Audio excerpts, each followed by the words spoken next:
Allez, autour de cette table, Françoise Degois est avec nous, Patrick Adler, François Ouzillot et vous, 0826 300 300. Et c'est le moment d'être seul contre tous. Les vraies voix Sud Radio, seul contre tous. Ça fait longtemps que vous êtes allé à Avignon ? J'y retourne demain pour le journal. C'est pas sûr, parce que vu ce que vous allez balancer, c'est pas sûr.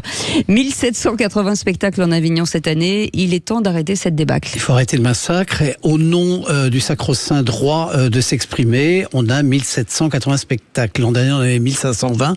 Quand j'ai fait moi-même un spectacle, c'était il y a 10 ans, donc on était à peu près à 1000 et on disait que c'était déjà scandaleux. Les salles coûtent très cher. En fait, le créneau horaire pour 1 et quart, c'est 500 €. Si vous comptez le tractage à côté, si vous comptez les appartements qui sont à des prix d'or, puisque c'est à peu près du 150 à 200 € par jour, c'est-à-dire que vous ne vous en sortez pas, quoi. Et les gens habitent dans des conditions effroyables. Et puis maintenant, c'est tout Paris qui se déverse là-bas. C'est-à-dire que des pièces de Jean-Philippe Daguerre qui sont formidables, parce qu'il a eu 5 Molières, sont là-bas et vont faire le plein. Il a déjà annoncé que c'était complet pour les 3 semaines et tout. Et en fait, tout ce qui marche à Paris va là-bas. Ce qui fait donc que le rôle de découvreur qu'avaient les agents, les diffuseurs là-bas, de toute façon, il est pollué par tous ces spectacles qui arrivent et qui vont faire le plein. Ce qui fait que quand il y a 1780, comment voulez-vous qu'une petite compagnie qui n'est connue de personne arrive à se faire émerge. Voilà. Moi, j'entends ce que vous dites, mais en même temps, est-ce que c'est la vocation, chacun prend sa responsabilité, en réalité. Donc, c'est très violent. Est-ce que les mômes qui se produisent, je veux dire qu'ils vont dépenser toutes leurs économies. Vous savez très bien, vous avez choisi la vie d'artiste, c'est quand même une vie assez compliquée. Avant d'atteindre la cour d'honneur du Palais des Papes, qui est parfois d'ailleurs très inconfortable. Moi, j'ai vu le soulier de satin, je le souhaite pas à mon pire ennemi là-dedans. Ça dure des heures, bien sûr. Mais je trouve que non, vraiment, c'est comme disait l'autre, heureusement qu'il n'y avait pas la paire. Oh là. Exactement, c'est la meilleure vanne. J'ai jamais entendu. C'était Guitry. Bien sûr, c'est Sacha Guitry qui dit ça. Et puis après, si c'est long, une purge. Et puis si c'est long, on a l'estomac dans les talons après. Non, mais honnêtement, je veux dire par là, est-ce que c'est pas la vocation finalement d'Avignon ? Chacun prend sa chance après tout. Chacun prend sa responsabilité et chacun prend sa chance. Pourquoi pas ? Là où vous avez raison, c'est que je pense que squatté par les spectacles parisiens, ça c'est nul. Ça c'est pas, ça casse l'esprit de Jean Vilar. Ça, je suis d'accord avec vous. Moi, j'ai pris la délégation à la culture dans mon agglomération depuis 3 mois et j'ai mes équipes qui descendent à Avignon là dans les prochains jours pour faire leur choix pour la programmation culturelle des théâtres pour la saison. Donc vous me téléphonez, j'ai quelques. Je vais en voir 55 en 15 jours. Moi, je suis jamais allé à Avignon et pour avoir discuté avec eux, effectivement, il y a un choix qui est de plus en plus large. Donc aussi à chaque équipe, à chaque programmateur, de dénicher les futurs talents de demain sans copier, puisqu'on est en province, sans aller chercher forcément les pièces parisiennes, parce que de toute façon, on n'a pas forcément les moyens de se les payer, donc il faut prioriser, hiérarchiser. Moi, je trouve ça assez chouette que les équipes fassent leur marché entre guillemets pendant quelques jours. Ah, c'est un mercato. Aux uns et aux autres de savoir dénicher les pièces qui vont marcher. Puis de se mettre en valeur. Mais la fille, la parisienne de base. Mais il y a un théâtre à Vernon. Non, je blague. Il y en a plusieurs, Françoise. Ayam, plaisanting. Il y a un type qui s'appelle Jean-Pierre Anet, qui est journaliste aussi. Exactement, ça a été un de mes anciens directeurs à la culture. Oui, c'est ça, parce que maintenant, il a pris le studio Héberto. Non, mais on parle pas le Vernon, là, on parle du festival des Amis. Mais moi, il y a une question. C'est intéressant ce que dit François, en fait. Moi, il y a une question. Ça marche encore. Vous envoyez des missi dominici pour aller repérer des talents et les programmer dans la ville. Mais en s'inscrivant sur une programmation, alors qu'on est à 70 km de Paris, qui doit absolument être différente. Bien sûr, évidemment. Bien sûr. Moi, il y a une question que je me pose, que j'aimerais bien aller au Festival d'Avignon, mais je n'y suis jamais allé. Vous avez dit, on est passé en un an de 1520 à 1780 spectacles. Mais énorme. Est-ce qu'on peut avoir de la qualité en augmentant autant avec déjà un nombre de spectacles aussi énorme? Parce que mais 1780, c'est colossal. Et le problème, c'est que vous avez un garage, vous en faites un théâtre. Oui. Vous mettez quelques bancs. Mais ça, c'était marrant. Ça, c'est funky quand même. Mais ça, c'était funky, sauf que maintenant, ça devient de moins en moins funky parce que de toute façon, vous avez des théâtres partout. Ouais, moi, on dit que les gens louaient leur jardin, Patrick, même. Ça, c'est parce que vous avez envie de faire du seul contre tous par principe. Parce que la réalité, en tant qu'homme, en tant qu'artiste et en tant qu'homme de théâtre, franchement, quand vous arrivez à Avignon, c'est réjouissant. C'est réjouissant, c'est l'effervescence. 1700, on s'en fout. C'est réjouissant. C'est vraiment la fête du théâtre, c'est unique au monde, en plus, le Festival d'Avignon. Donc, avec Édimbourg, qui est quand même la première. Oui, Édimbourg est magnifique aussi, c'est vrai. Mais Avignon, voilà, enfin, je sais pas comment. Mais je crois que c'est aussi le moment de la grande désillusion, parce qu'ils attendent tous que les programmateurs passent, etc. Et tous ne passent pas. C'est ça le gros problème. C'est qu'après les résultats, quand ils font leur compte, je veux dire, c'est dramatique. Mais est-ce que c'est un festival, moi je me pose la question, ça vous dit, rentable? C'est un miroir aux alouettes, excuse-moi. Oui, un petit peu. Est-ce que c'est un festival rentable? Ou est-ce qu'il est grandement subventionné par la mairie, le conseil? Il n'y a pas beaucoup de festivals qui sont rentables. Il n'est absolument pas rentable. Non, mais tant mieux, c'est la force de la culture. Les co-régies d'Orange sont pas rentables. Je pense que dans la mairie, c'est pas rentable. Non, c'est pas fait pour être rentable. Mais c'est pas fait pour ça, la culture. J'en profite pour vous dire qu'à partir de lundi, Sud Radio fait son festival off à Avignon tous les jours de 13h à 14h avec Christophe Meillan. Ah oui, et voilà, c'est ça. C'est super. En direct de. C'est super. On est très contents. François Ouzillot, c'est votre tour où vous dites que ceux qui ne sont pas connus, c'est peut-être l'occasion, en tout cas, de le devenir à l'occasion de ces présidentielles. Absolument. Alors que les Français cherchaient un peu d'ombre ces derniers jours, d'autres cherchent la lumière. Pas mal. Oui, il fallait bien faire une belle introduction. Il est bien, c'est le cornuesque, ce gars. L'oisillon sort du nid. Mais arrêtez de m'appeler Oisillon. Mais je trouve ça très joli. Oui, mais non. Pas moi. Non, je trouve ça un peu décalé. Alors, je citerai évidemment personne parce que de toute façon, le bal des ralliements démarre à peine et ça va nous emmener globalement jusqu'à l'automne, si ce n'est jusqu'à Noël. Évidemment, certaines et certains veulent démarrer tôt parce que vaut mieux être en première classe qu'en éco.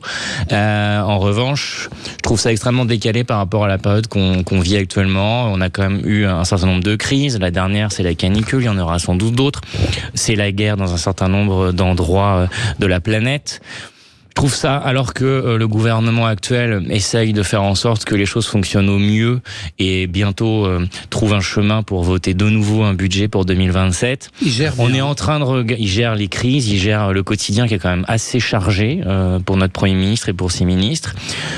Alors que ceux qui sont déjà partis dans cette course à la présidentielle sont en train de compter pour savoir s'ils vont faire 4500, 5000, 5500 personnes dans leur prochain meeting, alors que moi j'ai connu une époque où on en faisait 100 000. Je trouve ça grotesque, voilà. Et c'est un petit coup de gueule, que chacun soit à sa place, que les députés travaillent jusqu'au bout et qu'ils ne se plaignent pas si les sessions traînent un peu pendant les vacances de juillet. Il y a des textes à faire passer, me semble-t-il, qui semblent urgents. Que les sénateurs travaillent jusqu'au bout et ne nous expliquent pas qu'il faille faire campagne pour leur réélection ou leurs élections de septembre. Que les ministres soient au travail et commencent pas à penser à leur écurie présidentielle de l'année prochaine. Et je pense que les Françaises et les Français s'en porteront mieux et trouveront que la classe politique est à la hauteur des enjeux.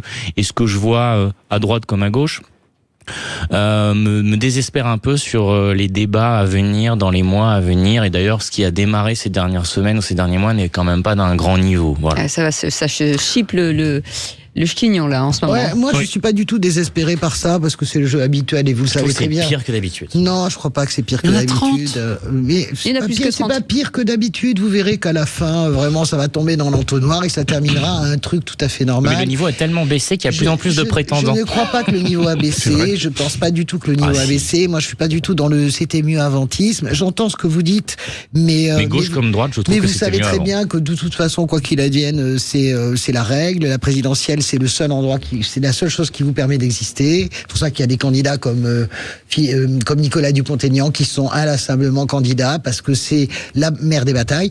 Et je crois vraiment que tout ce qui se fait avant septembre, octobre est vain, mais qu'à la fin, vous allez voir, ça va retomber en précipité et qu'on aura une présidentielle avec des idées. Moi, je crois vraiment. Mais c'est d'autant plus pour cela que j'aimerais bien que chacun reste calme, au moins jusqu'à l'automne, voire jusqu'à l'hiver.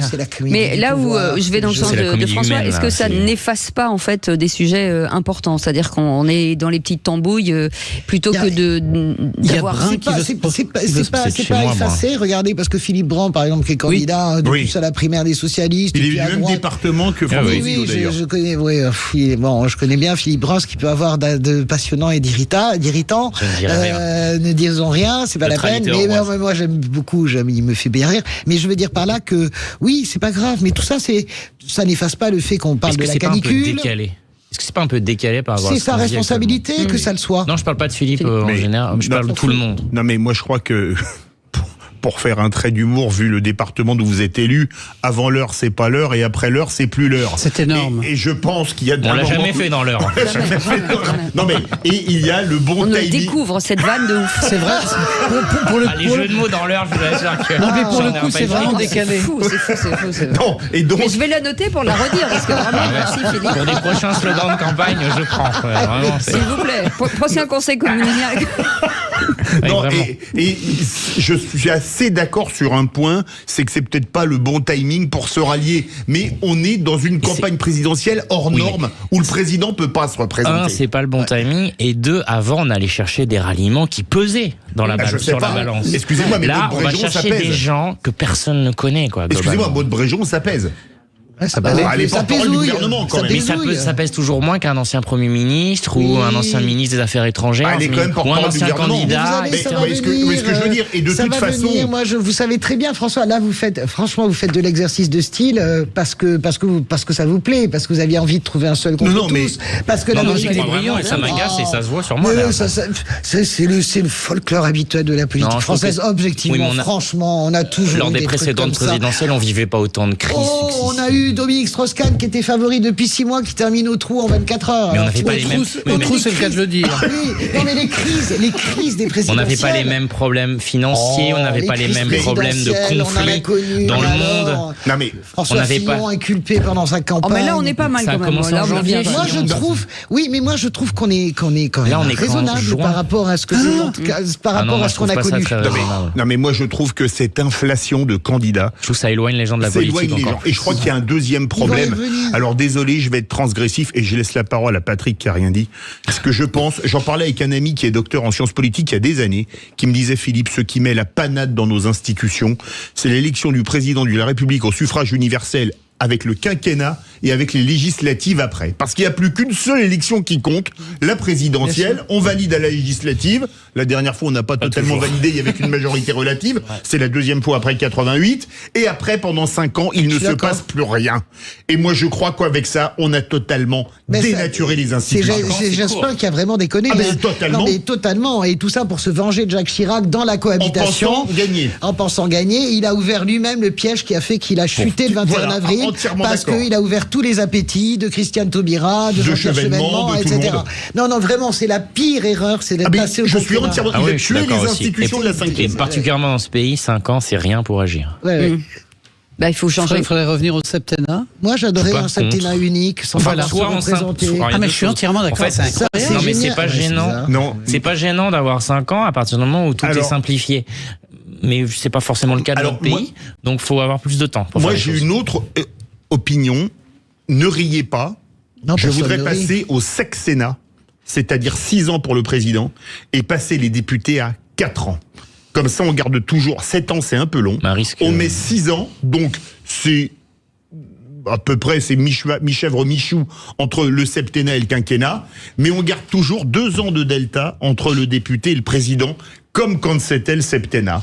Et je pense moi, que ça j'aime bien. réaménagerait un peu mieux les choses. Pourquoi vous rabiotez? Moi, je trouve que 7 ans non renouvelables, c'est extraordinaire. Ça Alors, veut je dire suis que- contre le non renouvelable. Moi, je suis pour le Si non quelqu'un renouvelable. plaît, il peut rester à être Moi, je élu. trouve ça extraordinaire, l'idée d'un président qui, pendant 7 ans, déjà, un président, quand il est élu... Va être à la tâche. Nous connaissons les présidents, personnellement. Un président, quand il est élu, il pousse la porte du bureau de l'Élysée, il pense déjà à sa réélection quand vous êtes en renouvelable. Là, ça tombe d'office. Et ça, c'est très puissant, quand même. Je trouve ça très puissant. mais alors, et vous gardez les Françoise, députés 5 vous ans... me permettez de vous répondre J'en un peu prie. une chose, Allez, c'est dépêchez-vous. que je fais très vite, 10 secondes. C'est que le problème, c'est que si le président n'est pas rééligible, c'est déjà la guerre de succession le jour même où il rentre à l'Élysée, Bien que ça. ce soit pour 5 ans ou pour Vous 7 ans. avez 7 ans, vous avez 7 ans et vous avez Allez. au milieu du guet, vous avez les législatives pour dégazer.